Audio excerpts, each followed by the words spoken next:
यार, एक काम करो, अभी अपना चार्ट खोलो और मुझे बताओ कितनी लाइंस हैं उस पर, और उन सारी लाइंस में से आज तुमने ट्रेड ली किस पर? एक पर, या शायद किसी पर नहीं ली, क्योंकि इतनी लाइंस देखकर खुद ही कंफ्यूज हो गए। यही है असली प्रॉब्लम। लोग सोचते हैं जितना ज्यादा चार्ट पर मार्क करेंगे उतना ज्यादा एक्यूरेट होगा एनालिसिस, लेकिन होता एग्जैक्टली उल्टा है। ज्यादा लाइंस मतलब ज्यादा कंफ्यूजन मतलब रॉन्ग एंट्री मतलब लॉस। आज मैं तुम्हें 4 रूल्स दूंगा जो हमेशा के लिए यह डिसाइड कर देंगे कि चार्ट पर कौन सी लाइंस रखनी है और कौन सी हटानी है, और यह भी दिखाऊंगा कि इन लाइंस पर ट्रेड एग्जैक्टली कब और कैसे लेनी है। तो अगर तुम चार्ट देखते हो और फिर भी एंट्री का कॉन्फिडेंस नहीं आता, तो यह वीडियो तुम्हारे लिए है। शुरू करते हैं। पहला रूल है मल्टीपल रिजेक्शंस। सबसे पहले यह समझो कि सपोर्ट या रेजिस्टेंस लेवल असल में होता क्या है। यह कोई मैजिकल नंबर नहीं है। यह वो एरिया है जहां बायर्स या सेलर्स इतने एग्रेसिव हो जाते हैं कि प्राइस को आगे नहीं जाने देते, और जितनी बार प्राइस उस एरिया पर जाती है और वापस आती है, उतना ही यह कंफर्म होता है कि यहां कोई बड़ी फोर्स काम कर रही है। स्क्रीन पर देखो, यह एक स्ट्रांग लेवल है। प्राइस यहां पहली बार आई और रिवर्स हुई। यह हुआ रिजेक्शन नंबर 1। फिर कुछ टाइम बाद प्राइस दोबारा यहां आई और फिर रिवर्स हो गई, रिजेक्शन नंबर 2, और तीसरी बार भी यही हुआ। अब सोचो, क्या यह कोइंसिडेंस है?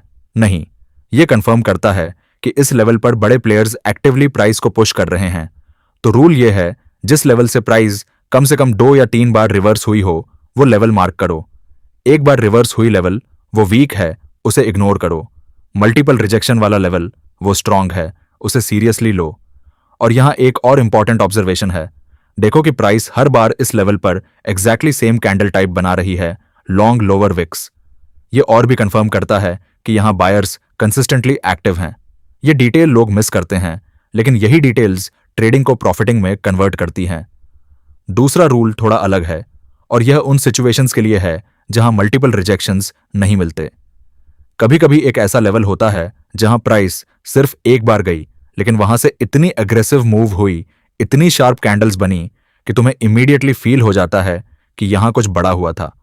यह वो मोमेंट होता है जब इंस्टीट्यूशनल ऑर्डर फिल होता है, मतलब बहुत बड़े प्लेयर ने एक बड़ी पोजीशन उठाई और इतनी बाइंग या सेलिंग हुई कि प्राइस ने वो एरिया ऑलमोस्ट इंस्टेंटली छोड़ दिया। स्क्रीन पर देखो, यहां एक स्विंग लो है। प्राइस यहां आई और फिर यहां से एक मैसिव बुलिश मूव हुई, 1, 2, 3 बड़ी ग्रीन कैंडल्स, और प्राइस ऊपर चली गई। यह सिग्निफिकेंट मूव अवे है। अब यह लेवल इंपॉर्टेंट क्यों है? क्योंकि जब प्राइस इस एरिया पर दोबारा आएगी, तो वही इंस्टीट्यूशनल बायर्स जिन्होंने यहां से पोजीशन ली थी, वो फिर से यहां बाय करेंगे, क्योंकि उन्हें अपनी पोजीशन को और बड़ा करना होगा या डिफेंड करना होगा। इसीलिए इस रूल में तुम्हें स्विंग हाइज और स्विंग लोस को देखना है और आइडेंटिफाई करना है कि वहां से मूव कितनी स्ट्रांग थी। अगर मूव स्लो और ग्रेजुअल थी, तो वो लेवल उतना इंपॉर्टेंट नहीं, लेकिन अगर मूव एक्सप्लोसिव थी, शार्प थी, फास्ट थी, तो वो लेवल तुम्हारे चार्ट पर जरूर मार्क होना चाहिए। तीसरा रूल है सपोर्ट और रेजिस्टेंस का स्वैप होना, और ये कॉन्सेप्ट को जो नहीं समझता वो कंसिस्टेंटली रॉन्ग एंट्रीज लेता रहता है। लेकिन उससे पहले बहुत से ट्रेडर्स के सामने प्रॉब्लम होती है कैपिटल की। अगर आप ट्रेडिंग करते हो तो आपने फंडेड अकाउंट के बारे में जरूर सुना होगा। आज हम बात करने वाले हैं गोट फंडेड ट्रेडर की, जिसे आज टॉप 5 प्रॉप फर्म्स में गिना जाता है। आज तुम्हें इनका पूरा सेटअप दिखाऊंगा और साथ में यह भी बताऊंगा कि क्यों इतने कम समय में 2.5 लाख से ज्यादा ट्रेडर्स ने इसे चूज किया और $23 मिलियन से ज्यादा रिवॉर्ड्स पे किए जा चुके हैं। पहले बात करते हैं गोट फंडेड ट्रेडर ऐप की, जो हाल ही में इनका मोबाइल ऐप लॉन्च हुआ है। एंड्रॉयड यूजर्स के लिए गूगल प्ले पर और आईफोन यूजर्स ऐप स्टोर पर सर्च करो गोट फंडेड और यह ऐप मिल जाएगी। मोबाइल ऐप या वेबसाइट खोलते ही आपको एक अकाउंट क्रिएट करना है। First name, last name, email और एक स्ट्रॉन्ग पासवर्ड बनाना है। अब आपके सामने क्लीन डैशबोर्ड दिखेगा, जहां से आप अपने चैलेंजेस, रिवॉर्ड्स और अकाउंट डिटेल्स आसानी से मैनेज कर सकते हैं। गोट फंडेड ट्रेडर अपने यूजर्स के लिए अलग अलग ऑफर्स भी लाता रहता है, इसलिए करंट ऑफर्स आप ऐप या वेबसाइट पर चेक कर सकते हैं। यहां चैलेंज सेक्शन में तुम्हें अलग अलग ऑप्शंस मिलते हैं, 1 स्टेप, 2 स्टेप, 3 स्टेप और इंस्टेंट फंडिंग। कोई भी अकाउंट साइज चूज कर सकते हो। साथ ही ट्रेड लॉकर, मैच ट्रेडर, सी ट्रेडर और AMT5 जैसे पॉपुलर ट्रेडिंग प्लेटफॉर्म्स का सपोर्ट भी मिलता है, ताकि आप अपनी पसंद के प्लेटफॉर्म पर ट्रेड कर सकें। और एक इंपॉर्टेंट बात, चैलेंज फी रिफंडेबल है। पहली पे आउट पर वो फी वापस मिल सकती है। मतलब अगर चैलेंज पास किया तो इवैल्यूएशन बेसिकली फ्री।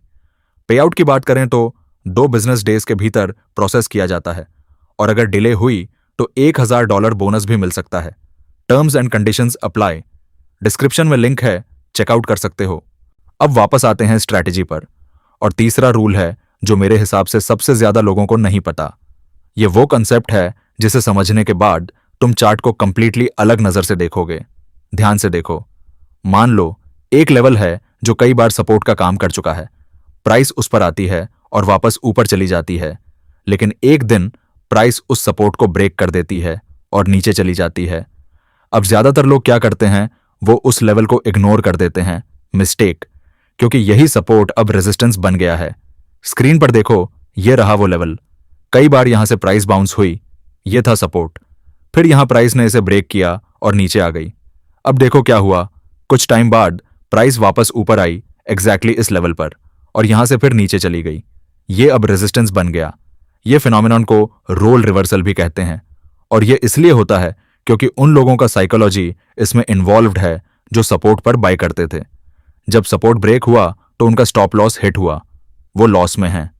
अब जब प्राइस वापस उसी लेवल पर आती है तो वो अपना लॉस रिकवर करने के लिए या पुरानी पोजीशन एग्जिट करने के लिए सेल करते हैं। यही सेलिंग प्रेशर उस लेवल को रेजिस्टेंस बना देती है। इसीलिए जब कोई इंपॉर्टेंट लेवल ब्रेक हो, उसे डिलीट मत करो, बस उसका रोल चेंज कर दो। सपोर्ट था, अब रेजिस्टेंस है। यह लेवल अभी भी वैलिड है, बस डायरेक्शन बदल गई है। चौथा रूल सबसे प्रैक्टिकल है, और यह डायरेक्टली उस प्रॉब्लम को सॉल्व करता है जो मैंने इंट्रो में दिखाई थी। रूल है, सिर्फ वो लेवल्स मार्क करो जो करंट प्राइस के करीब हैं। अगर प्राइस अभी 19,000 पर है और तुम 17,500 का सपोर्ट मार्क कर रहे हो, तो वो ट्रेड में काम का नहीं है। वो लेवल इतना दूर है कि प्राइस वहां कब जाएगी कोई नहीं जानता, और उसकी वजह से चार्ट मैसी हो जाता है। प्रॉक्सिमिटी का मतलब है करंट प्राइस के ऊपर और नीचे उतने ही लेवल्स जो अगले मीनिंगफुल मूव में प्राइस टच कर सकती है। प्रैक्टिकली कहूं तो 2 या 3 लेवल्स ऊपर, 2 या 3 नीचे, बस। स्क्रीन पर देखो, ये चार्ट कितना क्लीन दिख रहा है। सिर्फ रेलेवेंट लेवल्स हैं, कोई क्लटर नहीं। अब ट्रेड लेने का डिसीजन बहुत आसान हो गया। यही क्लीन चार्ट साइकोलॉजी में भी फर्क डालता है। जब चार्ट साफ होता है तो थिंकिंग साफ होती है, और जब थिंकिंग साफ होती है तो ट्रेड कॉन्फिडेंट होती है। अब सबसे इंपॉर्टेंट पार्ट, ट्रेड कब और कैसे लेनी है। सुनो ध्यान से, सिर्फ सपोर्ट या रेजिस्टेंस लेवल ढूंढना इनफ नहीं है। अगर तुम सिर्फ लेवल देखकर ट्रेड लोगे तो बहुत बार लॉस होगा, क्योंकि लेवल एक एरिया है, एग्जैक्ट एंट्री पॉइंट नहीं। ट्रेड लेने के लिए 3 चीजें एक साथ अलाइन होनी चाहिए। पहला, की लेवल। प्राइस किसी वैलिड सपोर्ट या रेजिस्टेंस जोन पर हो, यह हम ऑलरेडी सीख चुके हैं। दूसरा, कैंडलस्टिक पैटर्न। जब प्राइस लेवल पर आए तो वहां एक क्लियर रिवर्सल पैटर्न दिखना चाहिए। जैसे अगर रेजिस्टेंस पर हो, रिजेक्शन कैंडल या बेरिश एनगल्फिंग देखो, यह क्लियरली बताता है कि सेलर्स ने कंट्रोल ले लिया है। और अगर सपोर्ट पर हो, बुलिश एनगल्फिंग पैटर्न देखो, जहां एक बड़ी ग्रीन कैंडल पिछली बेरिश कैंडल को पूरा एंगल्फ कर ले। यह बायर्स की एग्रेसिव एंट्री का सिग्नल है। तीसरा, मूविंग एवरेज क्रॉसओवर। यह फाइनल कॉन्फर्मेशन है, और बाई ट्रेड के लिए 9 ईएमए 21 ईएमए को नीचे से ऊपर क्रॉस करे। स्क्रीन पर देखो, यहां 9 ईएमए ने 21 ईएमए को बेरिश क्रॉस किया। लेवल ऑल्सो वैलिड है।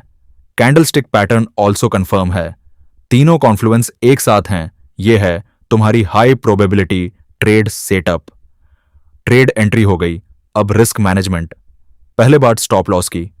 एक कॉमन मिस्टेक यह होती है कि लोग स्टॉप लॉस को एग्जैक्टली सपोर्ट या रेजिस्टेंस लेवल पर रख देते हैं। यह गलत है, क्योंकि मार्केट को थोड़ा ब्रीथ करने की जगह चाहिए। प्राइस अक्सर लेवल को थोड़ा पियर्स करती है और फिर रिवर्स होती है। अगर स्टॉप लॉस एग्जैक्ट लेवल पर है तो तुम्हारा एसएल हिट हो जाएगा और प्राइस फिर तुम्हारी डायरेक्शन में जाएगी। इसलिए बाई ट्रेड में सपोर्ट लेवल के थोड़ा नीचे प्रैक्टिकली 5 से 10 पॉइंट्स का बफर देना चाहिए।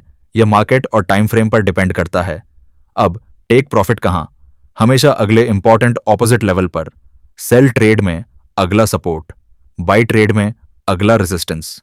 यह अप्रोच लॉजिकल है क्योंकि प्राइस नेचुरली उन लेवल्स की तरफ जाती है और वहीं रुकती है। तो यह था सपोर्ट और रेजिस्टेंस का वो प्रैक्टिकल फ्रेमवर्क जो एक्चुअली काम करता है। 4 रूल्स याद रखो, multiple rejections, significant move away, support resistance swap और प्रॉक्सिमिटी टू प्राइस।